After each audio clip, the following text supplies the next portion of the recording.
And to details. President Abdel Fattah el-Sisi received on Wednesday a phone call from President of the European Council, Charles Michel. During the phone call, the two sides reviewed a number of regional and international issues of common concern, including the current situation in Sudan. Michel expressed his anxiety over the deteriorating political, security and humanitarian situation in Sudan and its negative impact on civilians and foreign communities in the country.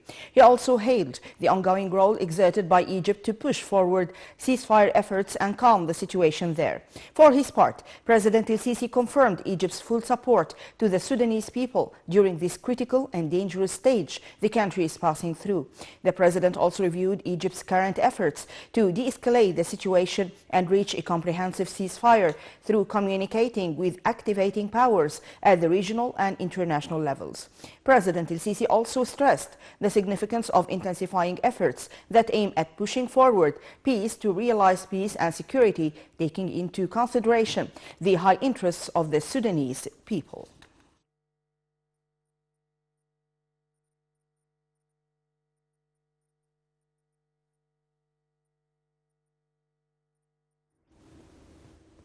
President Abdel Fattah el-Sisi received on Wednesday head of Yemen's Presidential Leadership Council, Rashad al-Alimi. The meeting tackled the latest developments in Yemen and the ongoing efforts to reach a political settlement for the Yemeni crisis. During the meeting, President el-Sisi hailed the distinguished ties that bind the two nations and reiterated Egypt's constant stance to consolidate the unity and sovereignty of Yemen, as well as the safety of its national institutions. The president also stressed that Egypt supports all efforts that aim to reach an integrated and sustainable political settlement, which preserves the unity of Yemen, as well as the coherence of its legislative institutions. For his part, al-Alimi expressed Yemen's appreciation for Egypt's constant position, which supports the Yemeni people and consolidates the ongoing efforts to achieve security and stability in the country. The Cabinet announced that the daylight saving time will start next Friday. The Cabinet stated that according to the law terms concerning the summer timing, the current timing will be advanced by 60 minutes starting from 12 a.m. on Friday to the last Thursday of next October.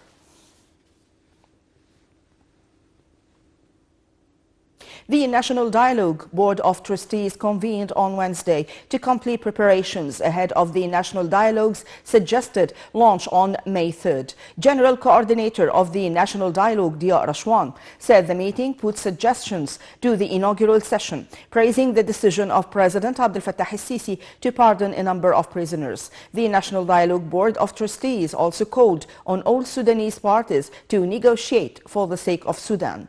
Rashwan also praised the ongoing Egyptian efforts to settle the Sudanese crisis peacefully, as well as dealing with its numerous repercussions, including the evacuation of Egyptians in Sudan and offering all facilitations to receive all people who depart from Sudan to Egypt, especially Sudanese people who are always welcomed by Egypt. Rashwan confirmed that the continuation of preparing for the upcoming national dialogue amid the unprecedented circumstances affirms its significance to probe all what concern Egyptian people and national priorities, in addition to a determination of all participating sides to guarantee its success with the aim of realizing Egyptian people's aspirations. Within the framework of the state's efforts to evacuate Egyptian citizens in Sudan, the Foreign Ministry announced that 2,679 Egyptians had been evacuated from Sudan in coordination with Sudanese authorities. The ministry said the Egyptian embassy and consulates in Khartoum and Port Sudan, in addition to the consulate office in Wadi Halfa, are continuing coordination with citizens to evacuate them. Meanwhile, a U.S.-brokered ceasefire between Sudan's warring sides continued on Wednesday but remained fragile after witnesses reported fresh airstrikes and paramilitaries claimed to have seized a major oil refinery and power plant.